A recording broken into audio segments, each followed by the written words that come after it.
Before we begin, viewers, please like, comment, subscribe, and hit the notification bell for my future uploads.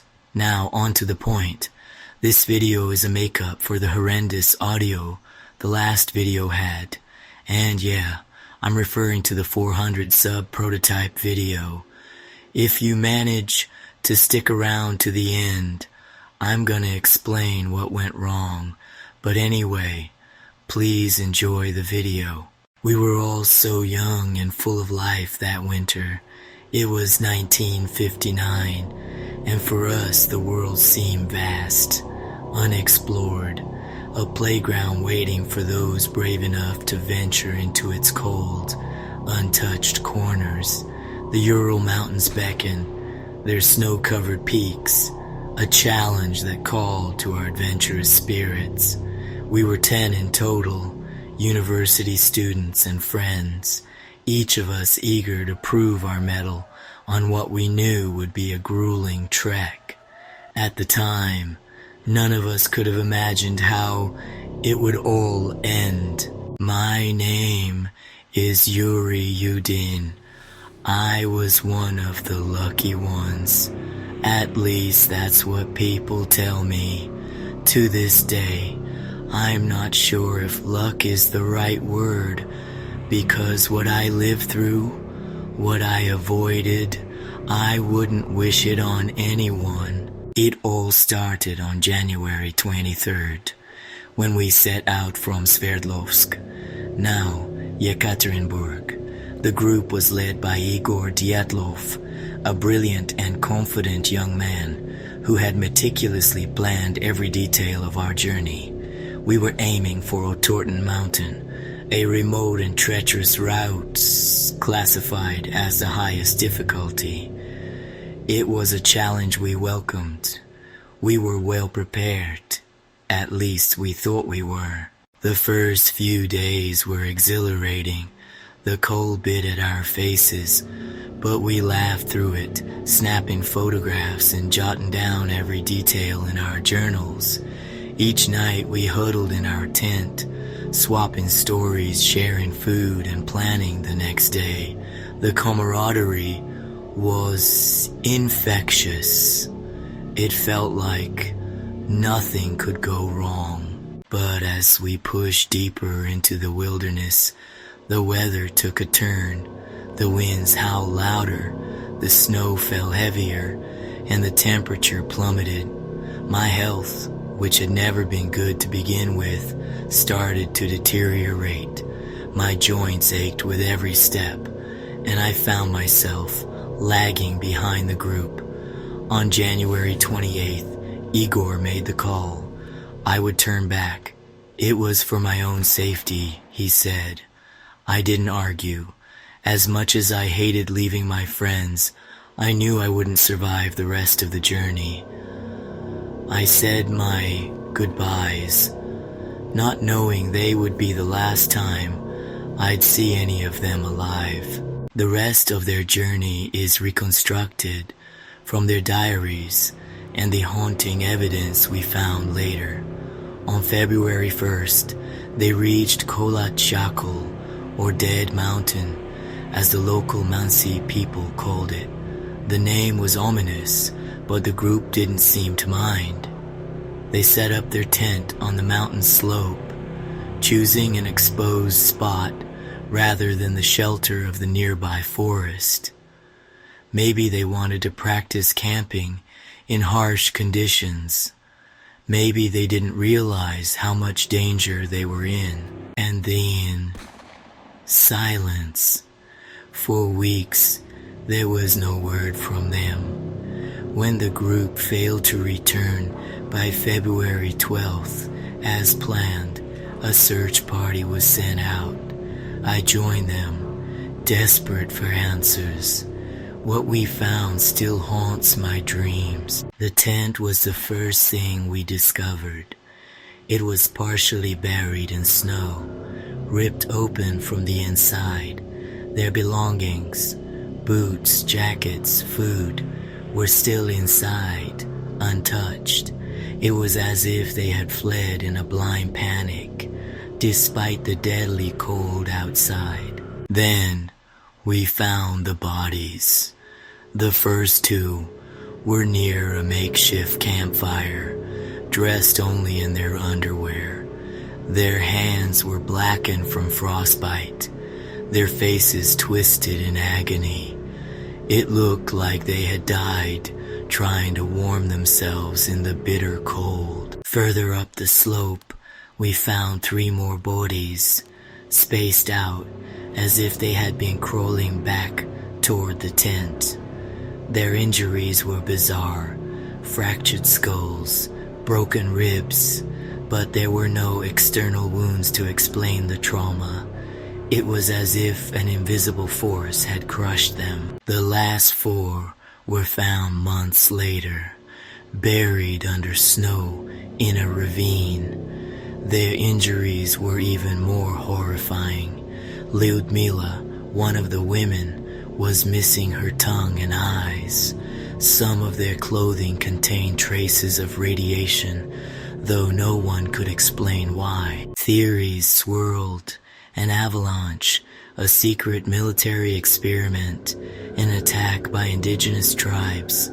Some even whispered about UFOs or supernatural forces, but none of them made sense. How could an avalanche cause such precise injuries? Why would they flee their warm tent into the freezing night? What force could terrify 9 experienced hikers so much that they abandoned all reason and ran barefoot into the snow? To this day, I have no answers.